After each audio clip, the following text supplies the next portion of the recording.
Bien, amados, Dios les bendiga, buenas noches. Estamos 31 de julio del 2011.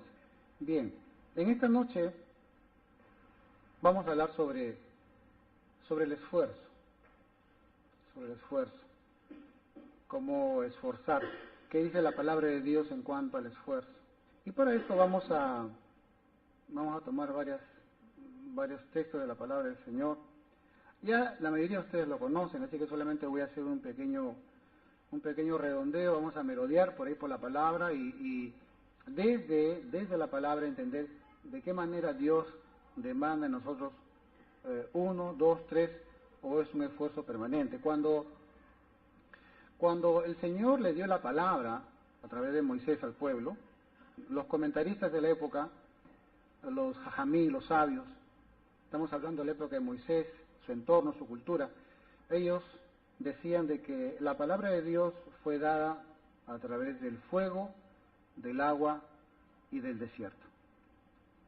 Son tres cosas que aparentemente no cuestan nada. Usted puede tomar agua, va usted a un río, toma agua, fuego, usted lo puede prender, lo llevar a cualquier parte, y el desierto, en el desierto a usted no le cobran alquiler, no le cobran nada, gratis. Aparentemente, la palabra de Dios fue dada en ello. Pero hay un cuarto elemento que es más gratis todavía y que no requiere de un esfuerzo: el aire. Usted no le cuesta nada respirar, durmiendo, usted respira inconscientemente y no cuesta absolutamente nada. Pero dice la palabra que cuando Dios le dio la Torá, la palabra al pueblo, lo hizo a través de la montaña. Dios bajó en una nube espesa, eso está en Éxodo 19:9. No lo busque, solamente es para que usted más o menos sepa y que también los que están escuchando acá entiendan dónde está. Éxodo 19:9 dice que Dios bajó sobre una nube espesa. Los comentaristas dicen, ya se acuerdan cuando hablamos de esa nube espesa en Egipto, se acuerda que nadie se podía mover porque se podía palpar inclusive esa nube. Bueno, en este caso también así. Pero dice que en esa nube, los comentaristas de la época dicen que esa nube era irrespirable, no dejaba respirar. Y Dios detuvo la respiración al pueblo de Dios. Y el pueblo de Dios escuchó la palabra, y por eso es que usted va a encontrar que el pueblo de Israel dijo: todo lo que Jehová diga, haremos. Fácil no recibió el pueblo de Dios la palabra. Dios levantó la montaña, al pueblo lo puso debajo, y el Señor en una nube espesa prácticamente lo dejó sin aire al pueblo. Y porque más adelante el texto dice: para que me teman. O sea, la palabra de Dios también fue dada con un esfuerzo y le costó al pueblo de Dios. No fue así nomás de gratis. Así hablan los comentaristas de la época. Pero bueno, entonces, el agua significa humildad, porque el agua viene de las alturas y va también va a las alturas y también va hacia los humildes. El fuego simboliza fuego consumidor, la palabra que consume, la palabra que cambia, que transforma. El desierto involucra fe, porque había que tener fe para vivir en el desierto, amados. Hoy en día los científicos, los arqueólogos se quedan asombrados cómo en el desierto han encontrado tumbas de gente que ha vivido en el desierto, y los científicos dicen: ¿cómo puede vivir gente en el desierto? Bueno, la Biblia dice que hubo un pueblo que por 40 años vivió en el desierto, bebiendo del agua. Dios le daba su agüita, comían el maná. Era una cosa increíble cómo en uno de los peores desiertos del mundo, donde no hay absolutamente nada, sin embargo, se han encontrado los restos del pueblo de Israel en el desierto. Entonces, el desierto involucra fe. Hay que tener fe para vivir en el desierto. Aquí vemos que también involucra un esfuerzo. Hasta ahí la primera parte de lo que tampoco fácil, amados hermanos, recibir la palabra no es así. Involucra todo un sacrificio. Aquellos que han tenido una experiencia con el Señor, aquellos que han tenido un encuentro con Jesucristo, ellos han dicho: hasta que por fin mis problemas mis problemas se acabaron tus problemas antiguos, ahora vienen otro tipo de problemas, con otro tipo de condiciones, de tal manera que el Señor, para que usted y yo podamos continuar, tenemos que esforzarnos. Dios le dijo a Josué, esfuérzate y sé valiente. Jesús dijo, el que venga en pos de mí, abnéguese, bitul, abnegarse, esforzarse. Entonces, por lo tanto, es importante que podamos entender esto, no ser pasivos en cuanto a la palabra de Dios, sino entender que todo involucra un esfuerzo. Ser hijo de Dios involucra también la abnegación, el esfuerzo, ser afirmado, resuelto, ser obcecado. Este es muy terco. La terquedad es buena para lo bueno. Para lo bueno es lo bueno y para el reino de Dios se necesita de hombres y mujeres tercas en el Señor. Hasta ahí, la primera parte. La otra parte tiene que ver con Mateo. Yo quisiera ir con usted rápidamente, ahora sí. Mateo. En Mateo capítulo 1, usted va a encontrar una lista del libro de la genealogía. Dice, Mateo 1:1 dice, libro de la genealogía de Jesucristo, hijo de David, hijo de Abraham. Hijo de Abraham. Pero ahí está, Abraham engendró a Isaac, y son pasamos por ahí, acá está, versículo 5. Ahí usted lo lee y, bueno, lo lee y como que no nos dice mucho esta lista de nombres de hombres de Dios y mujeres de Dios. Y vamos a tomar en cuenta, vamos a aterrizar en este versículo y vamos a ver el contexto. Mateo capítulo 1, verso 5 dice, Salmón engendró a Rahab, a Boz engendró a Ruth, de Ruth a Obed, y Obed a Isaí. Isaí engendró al rey David, y el rey David engendró a Salomón, y sigue usted, y al final va a encontrar que de todos estos personajes, encuentra usted en el 16, y Jacob engendró a José, marido de María, de la cual nació Jesús, llamado el Cristo. O sea que fíjese que estos personajes nacieron, se desarrollaron y se esforzaron y vivieron de tal manera que de ahí nació el Salvador. De ahí nació el Salvador. Hay una historia, y voy a ser un poquito breve en esto, la historia de Ruth. La historia de Ruth. Hubo hambre en la tierra, y dice que Noemí, su esposo Elimelec, se fueron de Israel porque había hambre en la tierra. Los comentaristas de la época decían de que como Elimelec era una persona próspera, muchos le pedían limosnas, y porque había hambre, pues, y los pobres pedían y no había paz para ellos. Elimelec tenía 2 hijos, el uno se llamaba Malón y el otro se llamaba Queleón. Así que dice que Elimelec se fue a Moab. Hagamos la cuenta que, ubíquese usted, acá está el Pacífico, acá está el mar, estamos acá en Jerusalén, y Moab queda para la parte de Chosica, por allá, Moab.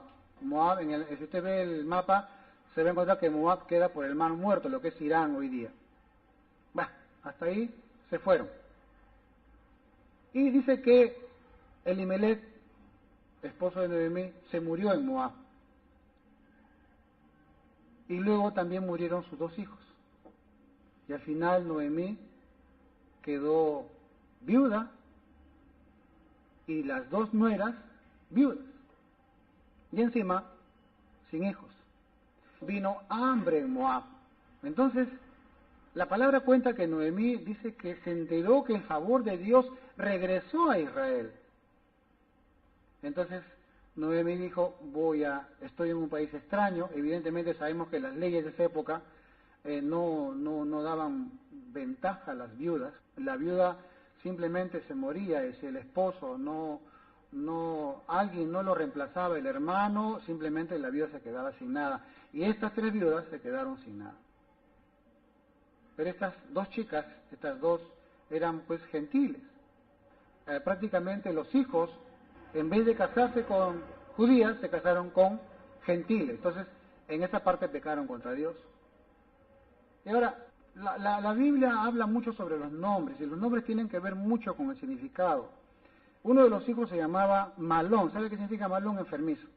El otro se llamaba Kelión, que León significa que es delicadito y que es decaído de miembros. No era enfermizo, pero sí era todo debilucho, y evidentemente pues no duraron y simplemente murieron. Bueno, Noemí dice, bueno, me voy a mi tierra, pero habían hecho tanto cariño, tanto amor, Ruth y Orfa, que quisieron regresar con su suegra.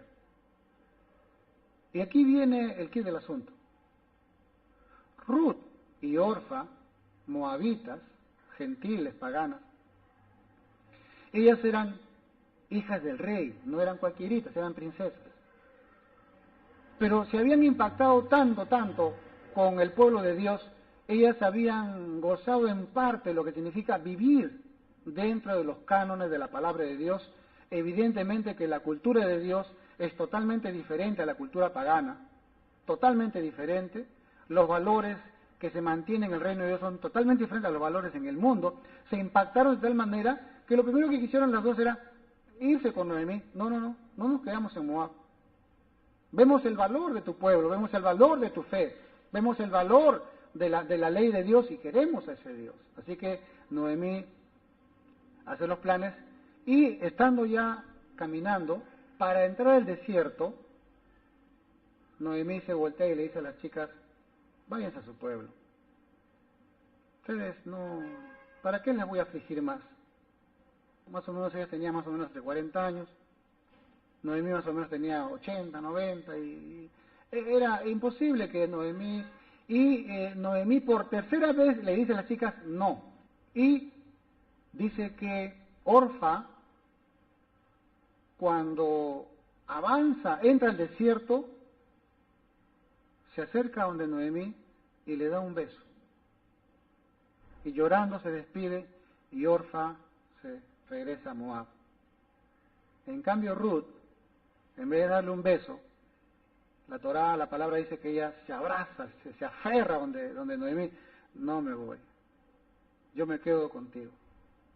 Y ahí viene la frase célebre, tu Dios será mi Dios, tu pueblo será mi pueblo.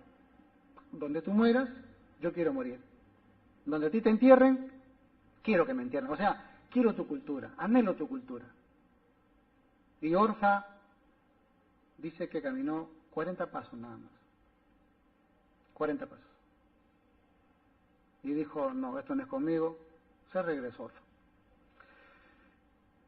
Noemí llega a Israel con Ruth y los pobladores dicen, uy, ¿y esta ancianita quién es? Esta es la millonaria Noemí, en hebreo Naomí, pero su nombre verdadero es Naomí, no es Noemí. Pero bueno, esta no es Naomí, no es Noemí, la gran millonaria, ha venido ancianita y pobre. Y bueno, entonces ahí entra a tallar nada más y nada menos que Boz. ¿Quién fue Boz? Boz fue una persona que tenía su hacienda y que Noemí, estando ahí con Ruth, había una costumbre en Israel. ¿Y cuál era la costumbre? La costumbre del rebusque. ¿Qué significa eso? Que, por ejemplo, usted tenía una hacienda, le tocaba la cosecha, por lo tanto usted cosechaba e intencionalmente le decía a los labriegos que dejen un poco para los pobres. Entonces sus empleados, sus obreros, iban y cosechaban, pero siempre dejaban para los pobres. Sedacá se llama eso, ¿no? Sedacá o limosna o una ofrenda para los pobres. Entonces Ruth, que para ella era una novedad, estas bendiciones de un pueblo con la cultura de Dios, ella dice a Noemí, voy a recoger juntamente con los pobres para comer. Y Ruth se va y recoge juntamente con los pobres y todo lo demás. Boz se entera y dice, ¿quién es ella? Bueno, ella es nuera de Noemí. Había una ley que decía que la viuda podía ser restituida si es que se casaba con el pariente más cercano. Dios tocó el corazón de Boz y Dios quiso que Boz restituyera su matrimonio. Boz era soltero y se casara con Ruth, pero había un pequeño problema. El pequeño problema era de que había un pariente cercano más que Boaz. Entonces Boaz se fue a consultar a los rabinos cómo era la halajá o cómo era la ley sobre el reemplazo, y efectivamente le dijeron que sí, el pariente más próximo, pero no eres tú, es tal fulano.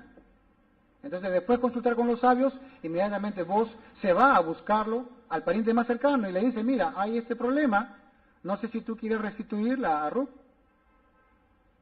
Acá están los campos de su esposo, ¿se acuerda? De Malón y Kelión, acá están sus campos, si tú quieres, restituye. Él dijo, los campos sí, pero Ruth no quiero. Así que, cásate tú con Ruth. Entonces Boaz cumplió con todas las partes de la ley, de la halajá que le dicen ellos, y por lo tanto, Boaz se casó con Ruth. Y cuando se casó, Boaz nació Obed. Obed fue el hijo entre Boaz y Ruth. Hasta ahí está la historia. Hasta ahí está la historia. Dice que estos personajes, todos se esforzaron, como vamos a ver más adelante. En primer lugar, vemos a Noemí, que ella se esforzó para poder cruzar. Si usted ve el mapa, hermano, Moab está acá, aquí está el Mar Muerto, es un desierto terrible, están las montañas del Golán y después aquí está ya Israel. O sea que no era fácil regresar, no era fácil, yo regreso sin tener nada de nada.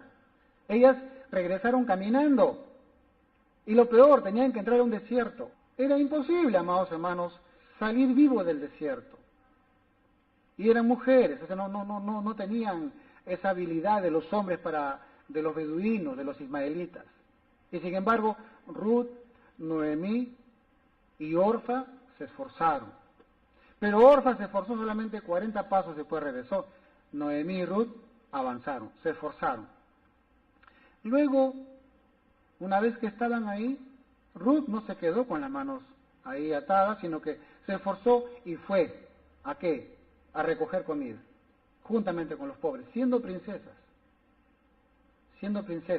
Pero Ruth entendió que en la ley de Dios la humildad era muy importante. La altivez de corazón no trae bendición. Dios resiste al soberbio y da gracia al humilde. Siendo princesa, ella simplemente fue con los pobres y así fue como también Dios tocó el corazón de Boaz, y Boaz dice que se apresuró inmediatamente a consultar con los sabios qué es lo que había que hacer para poder restituir a esta mujer, y también una vez que le dijeron que sí, se fue a buscar al otro pariente, se esforzó, le propuso, él dijo no quiero, bueno, entonces ahora sí, con toda la ley, me caso. Muy bien, ahora viene el tema que porque Noemí regresó a Israel, Ruth se esforzó y le siguió. Boaz de 400 años, Boaz tenía 400 años, Ruth tenía 40 años. ¿Sabe lo que pasó? Boaz se casó con Ruth y al día siguiente murió. ¿Sabe qué pasó con ese matrimonio? De ese matrimonio vino Obed, de Obed Isaí, y de Isaí vino David, y de David vino Salomón, y sigue la historia, y nació Jesucristo. ¿Qué le parece? La línea de nacimiento del Señor Jesucristo no fue una cosa eventual. Cuando, amado Dios, ve por generaciones, ve tu descendencia, ve lo que viene después de ti, todo lo que tú haces, todo lo que tú digas tiene trascendencia en tu familia, en los que vienen después de ti. Cuando vos, amado hermano, se apresuró,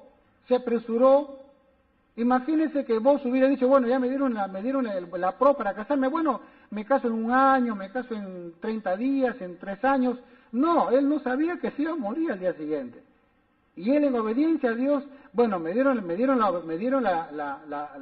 la licitación, hoy me caso, mañana muere vos. ¿Qué hubiera pasado si vos no hubiera obedecido la voz de Dios? Pero dice la Biblia que vos se esforzó. Hasta ahí viene la cosa. Un descendiente de este matrimonio con Booz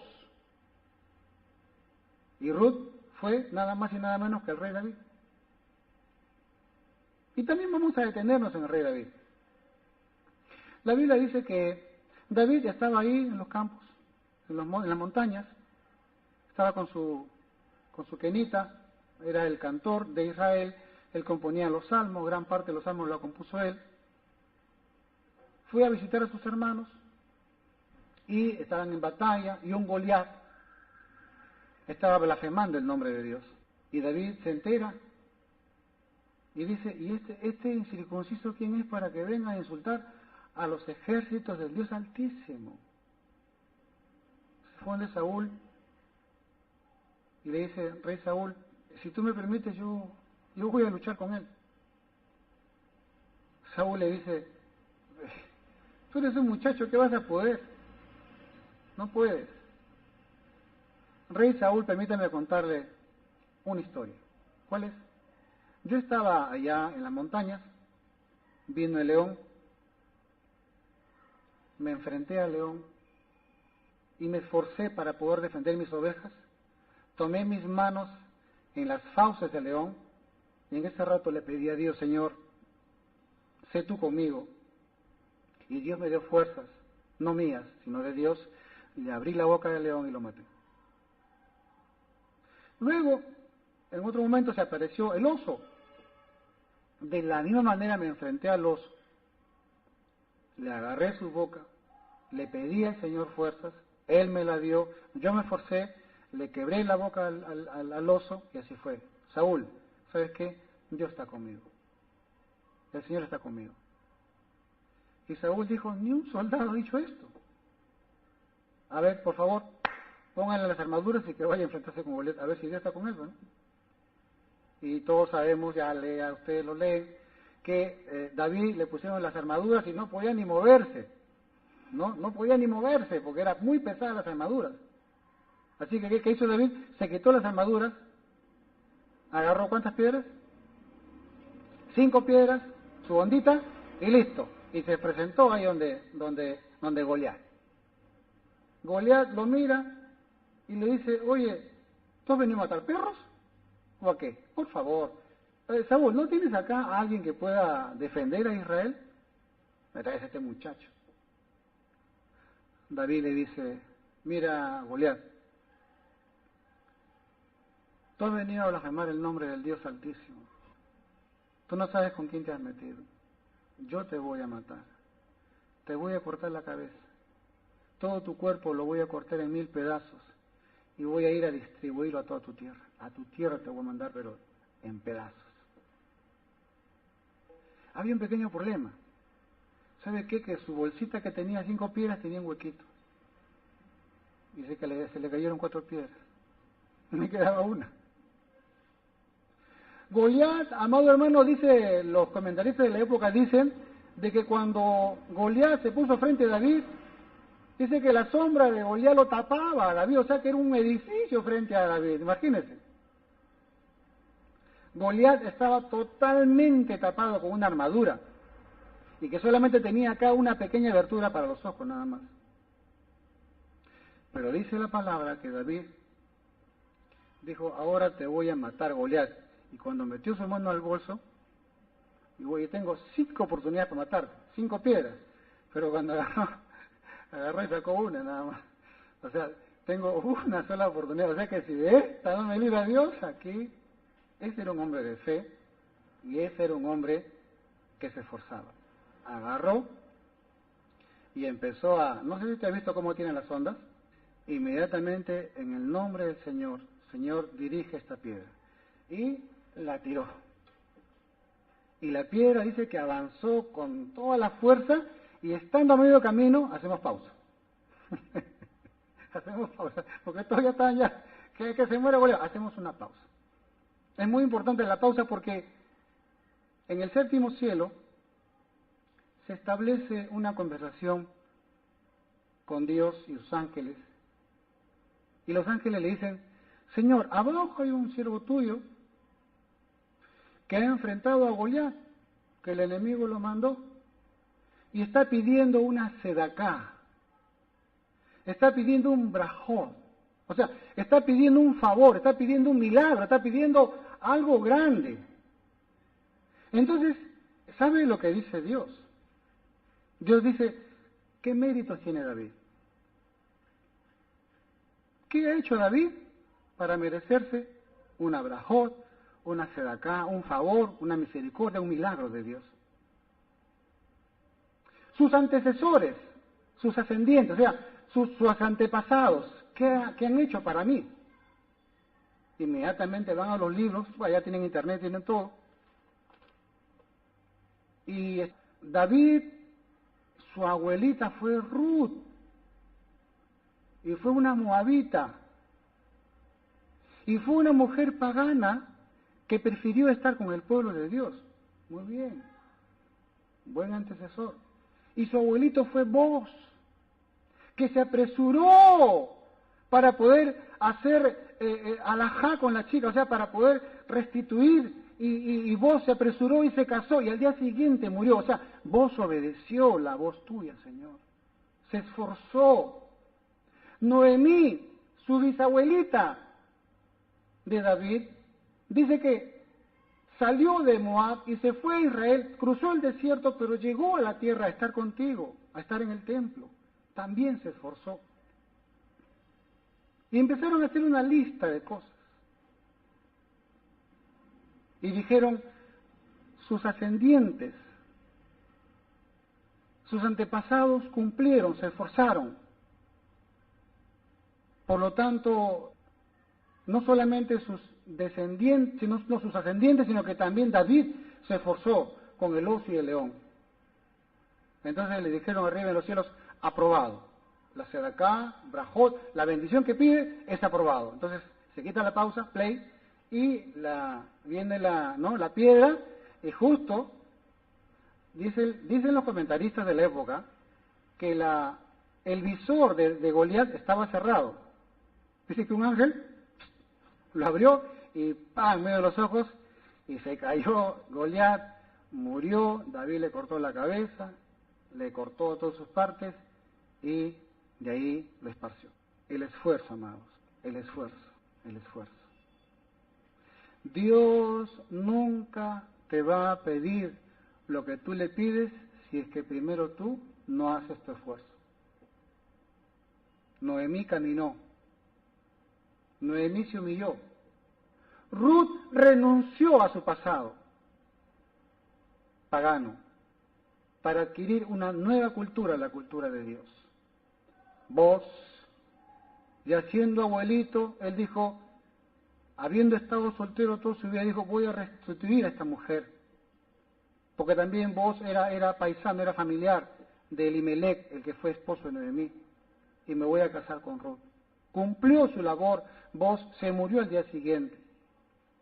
Y de ahí nada más y nada menos que nació Obed. Obed significa que no vio a su papá en el hebreo. De ahí Isaí y de ahí David. Y después salió Salomón. Y sigue la historia y nace Jesucristo. ¿Qué es lo que, amados hermanos, entendemos con esto? De que el esfuerzo, el vitul, abnegarse, es parte importante de lo que tenemos que hacer. Dios no va a dar a nada a nadie si que no te mueves, si es que tú eres estático. Ponte a pensar que te vas al mercado, el mercado está lleno de cosas, lleno de alimentos, tienes hambre, y tú alzas tus ojos al cielo y la gente te dice, ¿estás loco? ¿Qué le pasa? ¿Qué tiene? ¿Qué quiere, hermanito? Está con tu vila, ¿no? Quiero mangos. Sí, pero anda, ve y haz algo, limpia, barre, trapea, esfuérzate para que puedas conseguir algo de Dios. El nacimiento del Señor Jesucristo, amado hermano, fue a raíz de una genealogía de mucha gente que se esforzó. Por eso que nos hemos detenido en el versículo 5, donde nos habla de que Salmón engendró a Rahab, y Rahab a Boz engendró a Ruth, a Obed, y Obed a Isaí engendró al rey David, y el rey David engendró a Salomón, y de ahí seguimos hasta Jesucristo. Pero ¿qué hicieron estos personajes? Todos se esforzaron. Todos se esforzaron.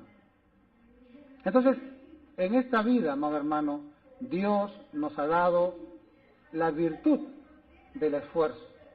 Dice la palabra de Dios, y escuche lo que le voy a decir, que desde que el hombre salió del Edén, salió con la actitud hacia el mal, la disposición hacia el mal. Y eso no lo puede cambiar nadie. Es imposible que un hombre quiera cambiar sin Dios. Y aquí quiero también aprovechar este tiempo para poder aclarar con respecto a que cuando se habla la sangre de Jesús nos limpia todo pecado. La sangre de Jesús nos limpia todo pecado. Ahí prácticamente estamos emulando a los vampiros porque la sangre de Jesús nos limpia todo pecado. Cuando el pueblo judío celebraba la fiesta de la Pascua, y esa fiesta se celebraba lo que después se le llamó la Santa Cena, que es un invento del siglo XVII, los judíos todos los años, entre marzo y abril y mayo, depende del calendario que alcance, ellos comían un cordero. El Señor dijo claramente que la sangre del cordero sea untada en los dinteles de las puertas para que cuando venga el ángel de la muerte no toque a los hijos de Israel. Y fue así, y en esa noche vino el ángel de la muerte y los judíos derramaron la sangre sobre los dinteles de las casas, el ángel de la muerte pasó y murieron todos los primogénitos, y esa noche fue la liberación del pueblo de Dios hacia la tierra prometida. Dejan a Faraón, dejan a aquel que los tenía esclavos, aquellos que le causaban sufrimiento, y ¿qué pasa? Que por la sangre del cordero hace que no mueran los primogénitos. ¿Qué significa eso? Significa que, amado hermano, Satanás ya no va a matar tu descendencia de bendición. La sangre del cordero, ¿qué era lo que implicaba? Implicaba que ya tu descendencia no iba a ser maldita, sino que los hijos de tus hijos y de tus hijos iban a ser totalmente benditos. Ya no era más tiempo de sufrimiento. Una cosa es sufrimiento, otra cosa es dolor. Dolor, como la mujer que da luz, duele, pero después viene la alegría. Es eventual el dolor. La abnegación, el esfuerzo causa dolor, pero es eventual. En cambio, el sufrimiento es permanente. Israel estaba en un sufrimiento permanente cuando era esclavo. Pero Dios, en su misericordia, permite que ese cordero, esa sangre del cordero, haga que el ángel de la muerte ya no venga sobre ellos, sino que ahora ellos tenían que caminar. Pesaj, Pascua significa salir apresuradamente. Si Dios te manda algo, tú tienes que hacerlo ya. Vos dijo, me caso, tengo luz verde, sí, hoy me caso, no mañana, no pasado. Escuche lo que le voy a decir. ¿Se acuerda cuando la piedrita estaba en trayecto hacia la cabeza de Goliat? Arriba en el cielo se habló y se dijo, David, ¿qué cosa quiere? ¿Qué bendición quiere David? Quiere matar a Goliat. ¿Y quién es Goliat? Y aquí viene, hermano, lo maravilloso de la palabra de Dios. ¿Sabe quién es Goliat?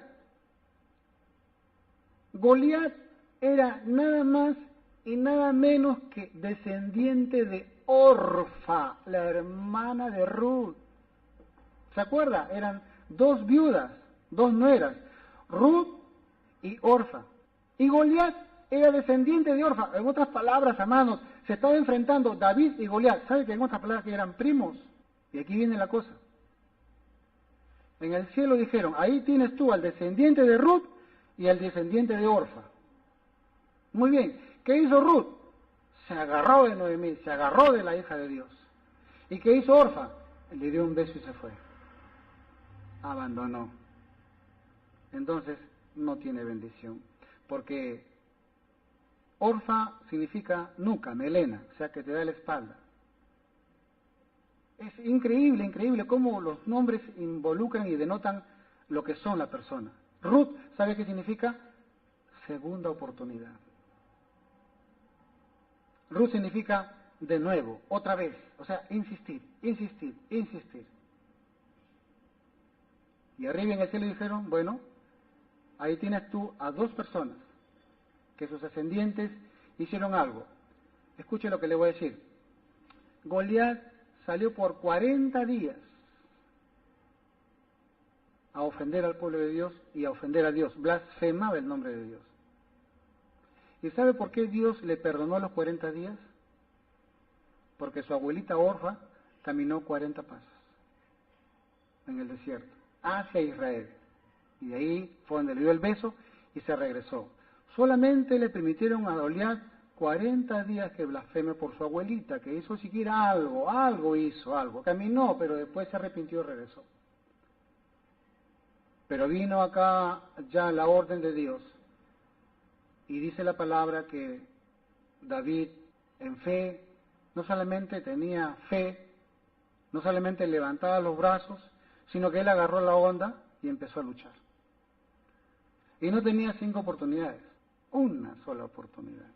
Amados, en Dios, a veces, tantas veces que hemos tenido oportunidades para muchas cosas, y hemos dicho, no, después, no, ¿qué? No entendemos, amado, el efecto de lo que significa la bendición y la obediencia.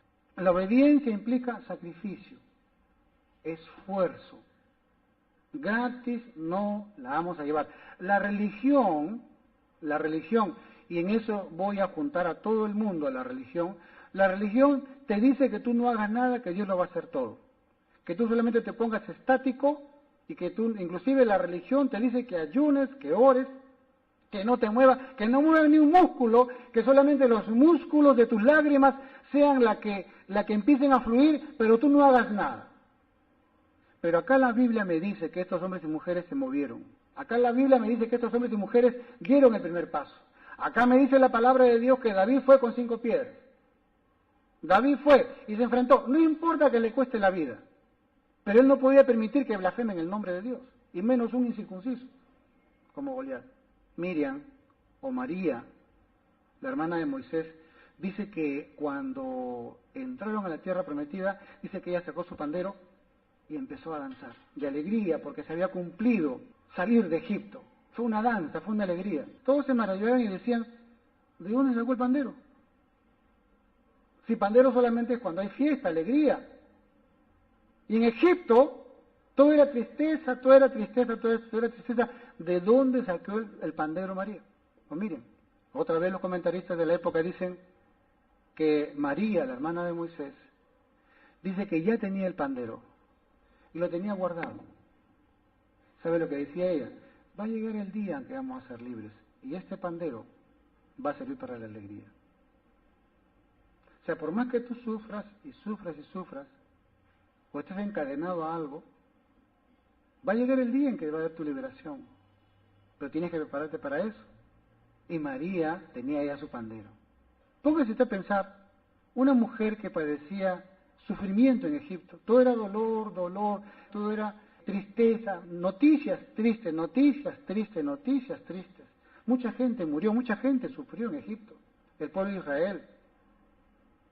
Dice que cuando Faraón les aumentó la carga y ellos no tenían más argamasa, ¿sabe lo que hacían los capataces egipcios? Metían a los niños a la argamasa. Y esa argamasa lo metían a los muros. Los muros eran de 2, de 3, de 4, de 5, de 6 metros de ancho. Y ahí metían a los niños. Por eso que te voy a encontrar los salmos, por ahí dice que tus muros lloraban. Era porque los capataces egipcios, como veían que los judíos no podían alcanzar a la meta, metían a los hijos de ellos ahí. Se sufrió mucho. Pero esta mujer, por más que sufría, decía, algún día va a haber mi redención, algún día mi rostro verá tu gloria, decía. Y guardó su pandero para la alegría, y Dios le confirmó, y Dios le premió a esa mujer de fe, ver la liberación de su pueblo. Hay un dicho que dice que el tiempo es corto, la carga es mucha, los empleados son flojos, y el dueño está que nos apresura. Ese es el dicho de un sabio judío de mucho tiempo atrás. Pedimos, pero no hacemos el esfuerzo. No hace mucho vino acá este mexicano que habla de la prosperidad, que no es cristiano. Cornejo, ¿no? Cornejo. Y él comentaba de que cuando él estaba en México, tenían una empresa. La empresa era importante, pero la empresa quebró. Y eran como 5 o 6 socios. Y él cuenta pues que vinieron los del banco a cobrarles la deuda.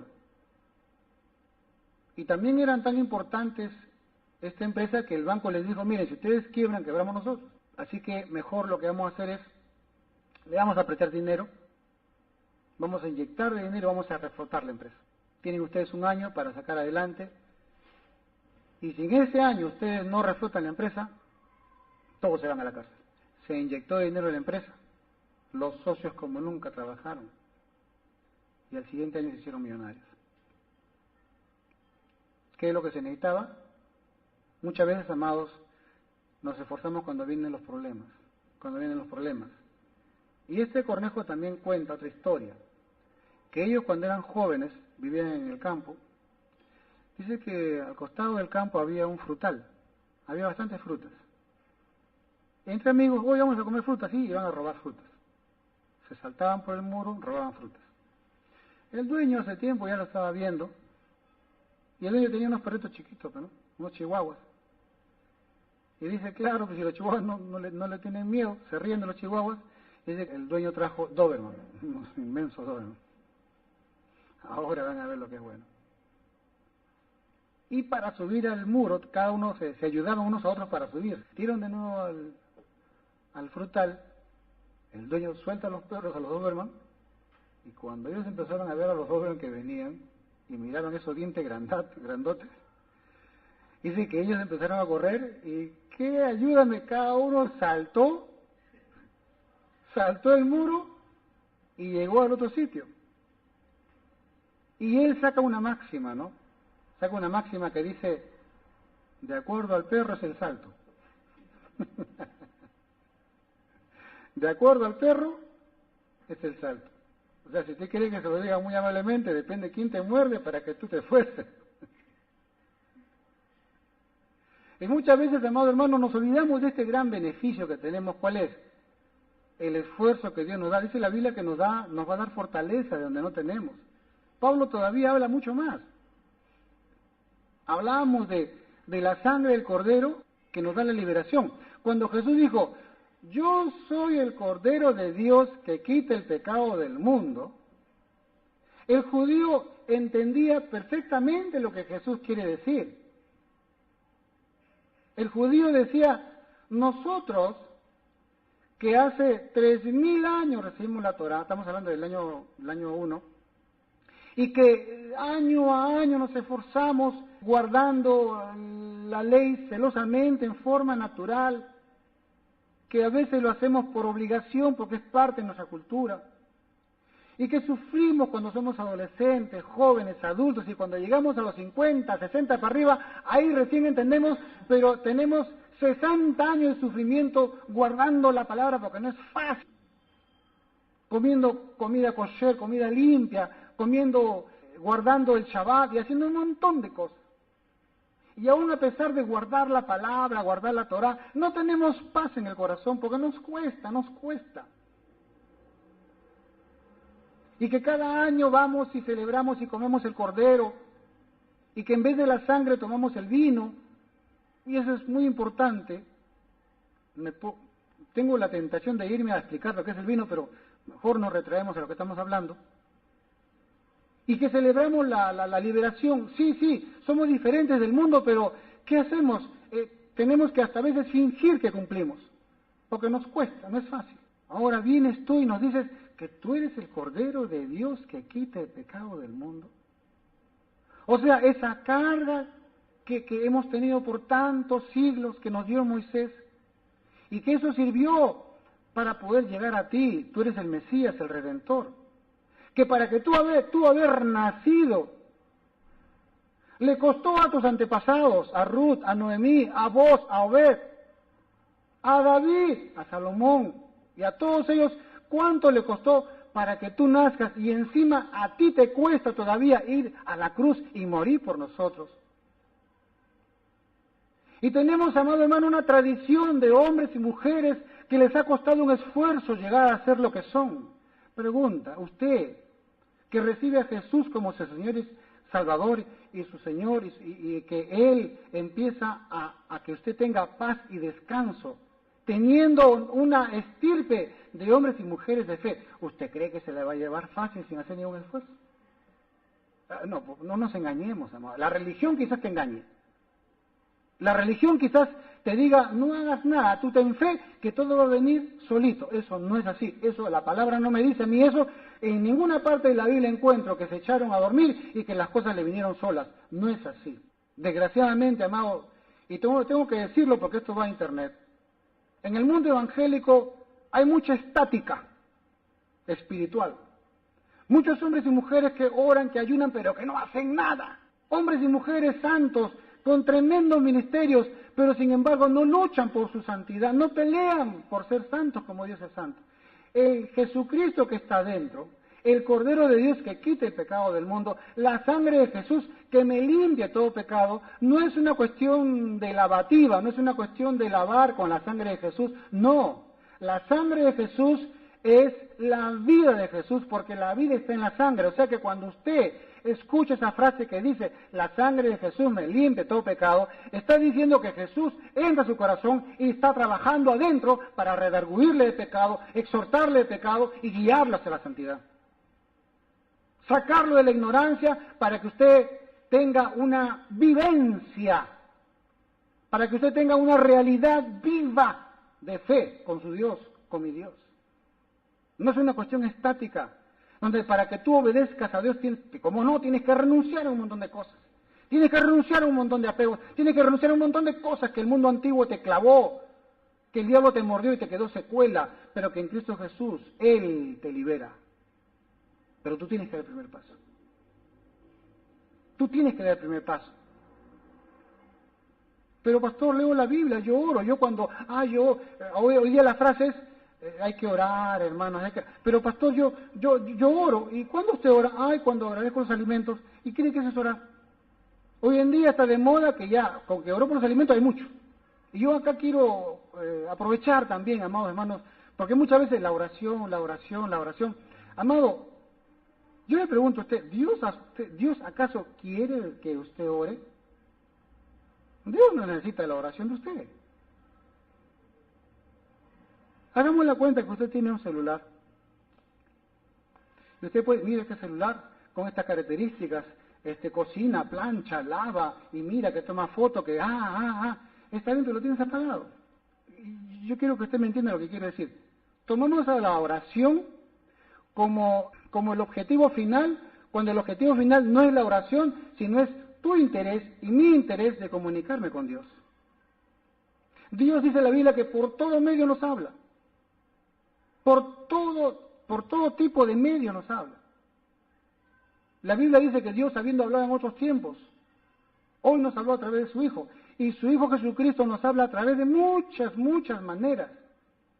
Dios quiere comunicarse con el hombre. ¿Y el hombre qué hace? El hombre ensalza la oración. La oración es una acción. Es un medio, no es el objetivo. El objetivo es Jesucristo. El objetivo es Dios. Es más, deja de orar, conversa con Dios. Ya está. Hazte una meta. A partir de ahora voy a conversar menos con la gente y voy a conversar más con Dios. Y habla con Dios, vuélvete loco, pues. ¿Usted ha visto a esas personas que tienen el celular con una cosa acá y están hablando, parecen loquitos? ¿Cómo se llama eso? iPhone, ¿no? Handfree, ya. Haz tu handfree con Dios. Ya está. ¿Qué estás haciendo, hermano? Estoy hablando con Dios. Ya está. Conversa con Dios. Oye, mira qué te parece. Oye, acá, oye, allá. ¿Subo o no subo? ¿Tú qué dices? Subo, allá, gracias. Estás loco. O sea, para poder romper un poco el tema de la oración. Porque Jesús dijo, más tú cuando ores, entra en tu aposento y cerrá la puerta. No habla de un culto de oración. No habla de una situación especial, un momento. No. Está hablando de algo íntimo, personal, que puede ser en cualquier lugar, en cualquier momento. ¿Y por qué yo tengo que orar? ¿Por qué yo tengo que orar? Claro, si no tengo nada que hacer, no tengo nada que orar. Pero si tengo mucho que hacer, tengo mucho por qué orar. Si tengo metas, objetivos claros para poder agradar a mi Dios, tengo mucho por qué orar. Según el perro, es el salto, ¿no? Aquí también quiero compartir algo maravilloso. Yo quiero ir con usted a Salmos 23, versículo 6. Salmos 23, versículo 6. Es un salmo que requiere que lo ubiquemos dentro del contexto de la vida de David. ¿Se acuerda de David? David se fue a pastar las ovejas allá en los montes, obedeció a su papá. Su papá lo llamó y le dijo, anda, ve a tus hermanos, dale comida al campo de batalla. David obedeció. David, amado hermano, estando pastando, cumpliendo su labor, vino el león, vino el oso, y con el favor de Dios los mató. Llegó a los campos de guerra y se enteró que había un incircunciso blasfemando. ¿Qué es eso?, dijo David. Él no lo pensó y dijo, yo lo voy a matar. O sea, se esforzó hoy, ahora, no lo dejó para mañana. Era un hombre que tomaba acciones inmediatas. Era un hombre, amado hermano, que él no lo posponía para otro día. Por eso fue el rey David. Por eso que en una parte el profeta Samuel le dice, mira David, haz todo lo que tu corazón desea, porque en tu corazón mora el corazón de Dios. Qué tremendo. Lo repito, Samuel le dijo, haz todo lo que tu corazón desea, porque en tu corazón mora el corazón de Dios. Escuche, usted no es David, pero en su corazón mora Jesucristo. No hay que ser David, solamente aceptar a Jesús como nuestro Señor y Salvador y comunicarnos con Él. Señor, ¿qué es lo que tú quieres? Porque Él está dentro. Esa sangre de Jesucristo que nos limpia todo pecado es la vida de Jesús que está dentro de nosotros, y ahí está como el alfarero. En Salmos capítulo 23, verso 6 dice, 23, 6, Salmos 23, 6 dice, ciertamente, dice, el bien y la misericordia me seguirán todos los días de mi vida, y en la casa de Jehová moraré por largos días. Entonces, en mi mente religiosa, la del vivo, entonces yo voy a interpretar que David dice que el bien y la misericordia le seguirán. Es más, yo he visto pastores en televisión, no voy a decir nombres, muy famosos, que ellos dicen, vamos a ver, yo soy David, y sacan un hermano, y el hermano es el bien y la misericordia. Y el pastor se mueve por todas partes, y el hermano, que es el bien y la misericordia, se mueve para la derecha, el bien y la misericordia se mueve con David. Se va para la izquierda, el bien y la misericordia, sobre todo la teología de la prosperidad, se mueve con David. Donde va, el bien y la misericordia le seguirán a David. Esa es la teología evangélica. Pero eso no es lo que dice acá la palabra. Y por eso tenemos que recurrir de nuevo al hebreo. Cuando dice acá, ciertamente el bien, o sea, top, el bien, y la misericordia, la Hetzet o la Sedaká. ¿Qué es lo que David quería decir ahí?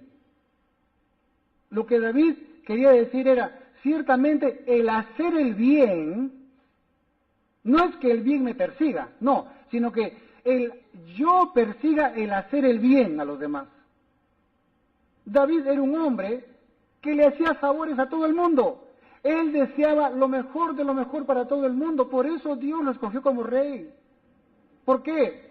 Porque David Hamelech, o sea, David el rey. ¿Por qué? Porque Dios quería lo mejor de lo mejor para el pueblo de Dios.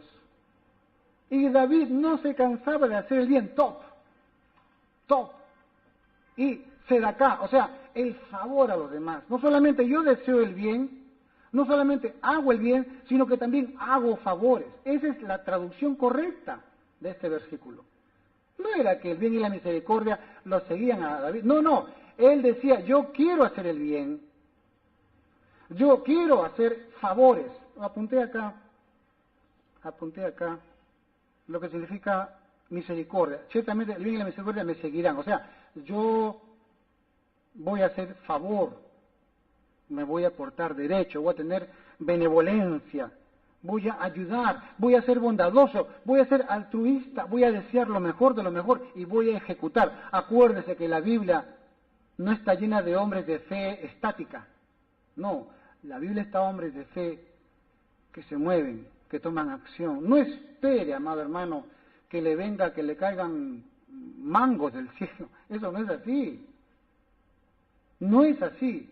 Muchos queremos que la gente se salve, que la gente conozca a Dios. Vaya usted y predique. ¿Por qué tiene que esperar que el pastor vaya? Usted vaya y diga, Cristo te ama y se acabó. Ore por los enfermos. ¿Qué es mucho pedir eso? Nosotros no estamos presentándonos nosotros, estamos presentando a Jesucristo. Y bueno aclarar que todo lo que yo les hablo acá me lo enseñan los maestros, ¿no? Esto no es parte tampoco, no es mía, no me pertenece. Esto yo lo comparto porque esto lo estoy aprendiendo y realmente es maravilloso todo lo que la palabra nos enseña. Y qué bueno es, amado hermano, nosotros vivir bajo una enseñanza genuina de la palabra de Dios. Según el perro, es el salto. Que eso quede para nosotros en esta noche y que aprendamos que Dios solamente se mueve a través de gente esforzada y valiente. Y que Dios nos dé valentía, que nos dé esfuerzo. En realidad, amado, ya nos lo ha dado ya. Porque no nos ha dado espíritu de cobardía, sino de amor y de dominio propio. La Biblia dice que Dios de antemano preparó todo un camino de obras buenas. Top, Gesed, Sedacá, toda cosa buena para que usted ande sobre ellas. Con razón Pablo decía, y el Señor también decía, no nos cansemos de hacer el bien, top, y de tener misericordia.